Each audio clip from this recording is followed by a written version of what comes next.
Okay. When I was probably 9, 10, 11, 12 or something like that, my parents had me taking piano lessons. My dad was a critic for Downbeat magazine, and he played a little bit of piano. And so they had me taking piano lessons, and it was classical lessons, and all I wanted to do was play like Jerry Lee Lewis. That's all I cared about on piano. So my teacher finally relented and gave me a kind of a sterile rendition of, I think it was St. Louis Blues, but that was all I could get out of him. So I dropped the piano, and then when I was about 14 years old, I don't actually remember how it happened, but somebody had a guitar. I picked up the guitar, and they showed me a few chords, and I started playing it. Initially, well, I grew up listening to the blues. Like I say, my dad was a critic for Downbeat, and he had a passion for the blues. I grew up hearing Count Basie, Duke Ellington, Big Joe Turner. In fact, my dad used to claim that I was conceived to Big Joe Turner singing Cherry Red. Well, turns out I checked it out later on, and that wasn't recorded until about 7 years after I was born. So anyway, it's a good story. But that's what my roots are in the blues. And when I first started playing, I would go to record stores. I had no idea what to get. And I would grab Lightnin' Hopkins, Leadbelly, whatever else I could find, having never heard him before in my life. I liked the cover. The names of the guys sounded great. And I was a blues fiend, and that's all I played for until I got into my 20s. And in fact, in those days, the biggest insult that I could give to a tune was, "Oh, that's a pretty song." It had to be funky and dirty. Pretty was like the lowest.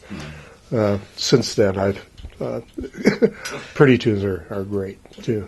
But having grown up hearing jazz, pretty much after having played the blues for many, many years, I wanted to play some different scales and some different stuff. And at a certain point, I started really applying myself and learning jazz harmonies and listening. Well, actually, in the beginning, when I was buying those records by Lightnin' Hopkins, I would also just grab Miles Davis, John Coltrane. So I've been listening to that stuff since I was a kid also, and just always wanted to play that, but coming from my roots in the blues. So we're talking now about my favorite guitar players, and one of them, of course, is Ted Green. I first heard his record around the time it was made, and I'm guessing that was in the 60s, maybe late 60s, early 70s, something like that. And to this day, Ted Green is, I consider, one of the top guitarists in the world, one of the top 3 or 4 in the world.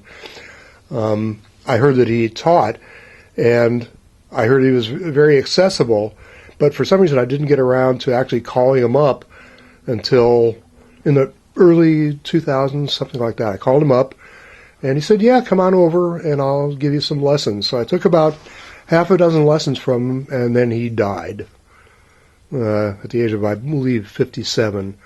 But to this day, I'll never get tired of listening to Ted Green. That's just the most beautiful music I've ever heard in my life, and of course his technique is just stupefying. I've managed to find some arrangements, or actually not arrangements. There's a website called Lick by Neck, and it gives you a graphic representation of the neck of the guitar, and little lights go off where the guy's fretting. And then there are a bunch of Ted Green tunes out there. So I grabbed a couple of them, and I do some Ted Green arrangements of Summertime, Old Man River, Danny Boy. Yeah, I play those every single day, those Ted Green arrangements. Jesse Barish. Yeah. Prior to that, Robby got me an audition with the Peanut Butter Conspiracy, and I always used to be embarrassed about this because it wasn't a very good band. And I wasn't really a member. I was brought in as a sideman, kind of a hired gun. And I made one record with them. Then, not too long after that, Jesse Barish and I met, and we started playing together. And he had just started songwriting, but he was already just a tremendous songwriter. And we got a contract with Shelter Records, Leon Russell's company, Leon Russell and Denny Cordell. and we made a record. We put a little band together. Initially, it was just Jesse and I, and then we added a bass player and drummer. The drummer was my friend Kevin, where I met Jeff. Okay. And we made a record and did a little bit of touring, and then Jesse and I worked as a duo for a while after that. When I was in Jesse Wolff and Wings, that was our band. Wings with an H, because Paul McCartney had Wings without the H, so we made Wings. We had Wings first, but, you know. But at any rate, while I was with Jesse Wolff and Wings, Grant Johnson was in a band called Blue Heaven, featuring this fantastic singer-songwriter named Bonnie Murray.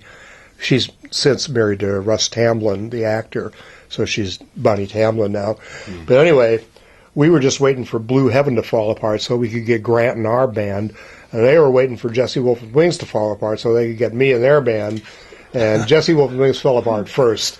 So I ended up playing with Blue Heaven for a number of years. We got signed to a contract with Epic Records, made a record, and this is kind of a long, sad story, but it never got released. Yeah, we allowed some things to happen in the studio by this producer that really made the album not what we had anticipated recording.